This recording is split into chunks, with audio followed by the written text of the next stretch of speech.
تبارك الذي نزل الفرقان على عبده ليكون للعالمين نذيرا. الحمد لله رب العالمين والعاقبة للمتقين والصلاة والسلام على سید الانبیاء والمرسلین.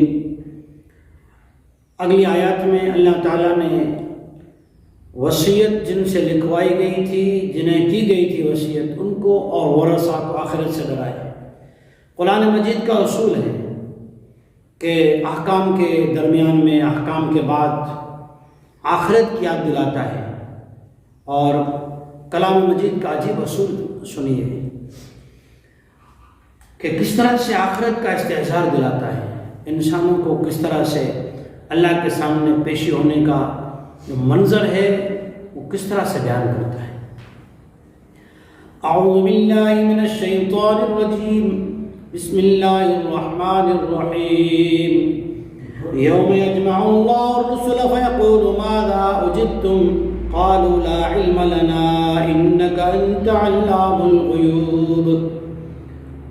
اس دن اللہ جل شانہ تمام رسولوں کو جمع کرے گا اور ان سے پوچھا جائے گا. فیقول، ان سے اللہ کہے گا تمہیں کیا جواب دیا گیا تھا، کیا جواب ملا تھا؟ تو وہ لوگ جواب دیں گے ہمیں کوئی علم نہیں ہے، بے شک آپ ہی چھپی ہوئی باتوں کو، غیب کی باتوں کو جاننے والے ہیں. رسولوں سے سوال، اور سوال بھی کیا انداز ہے. یہ نہیں پوچھا جائے گا کہ تم نے پیغام پہنچایا نہیں پہنچایا نہیں. یہاں عجیب انداز ہے، وہ انداز اور جگہ پہ ہے، یہاں عجیب بیان کیا.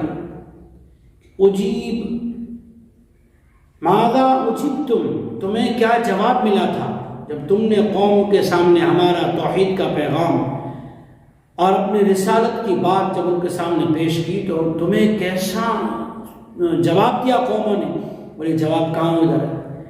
میدان محشر میں جب رسولوں کو، پیغمبروں کو یہ سوال کیا جا رہا ہے تاکہ امت یہ سمجھ لے، جب رسولوں سے سوال ہو رہا ہے، پیغمبروں سے پوچھا جا رہا ہے، جو ذمہ داری تھی اس کے بارے میں تمہیں امتوں نے کیا جواب دیا، تو پھر امت ہی کہاں چھوٹ پائیں گے.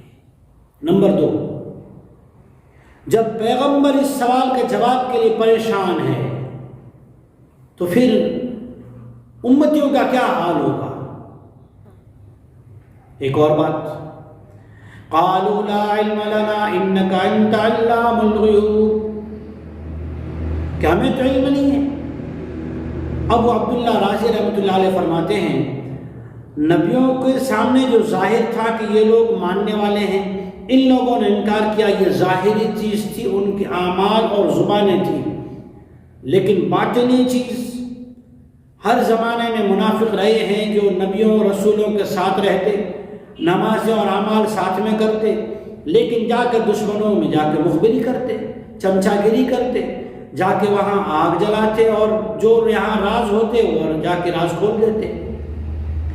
اس لیے ابو عبداللہ رازی رحمۃ اللہ علیہ فرماتے ہیں یہاں یہ سوال نہیں پیدا ہونا چاہیے کہ ان کے سامنے تو صاف واضح تھا کہ یہ ماننے والے ہیں، یہ نہ ماننے والے ہیں، پھر ایسے کیوں رسول کہیں گے کہ ہمیں علم نہیں ہے؟ علم کہتے ہیں یقینی بات کو، اور ظاہری بات کے مکلف دنیا میں تو ہیں، دنیا میں تو ظاہری ہی پر فیصلہ ہوگا. جس طرح نبی کریم جناب محمد رسول اللہ صلی اللہ علیہ وسلم نے کبھی کسی منافق کو ہاتھ پکڑ کے باہر نہیں نکالا، دنیا میں ظاہر کے مکلف ہے، لیکن یہ سوال و جواب جو ہو رہا ہے نا، یہ تو اللہ کے دربار میں میدان محشر میں ہو رہا ہے، تو وہاں تو یقینی بات پیش کرنا ہے.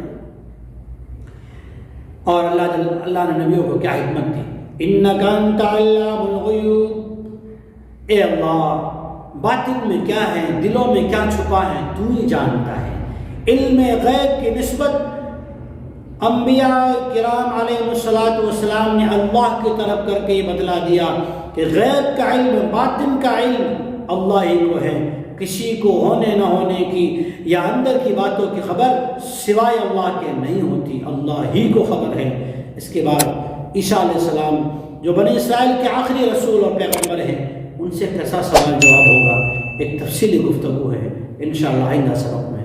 وآخر دعوانا ان الحمد للہ رب العالمین.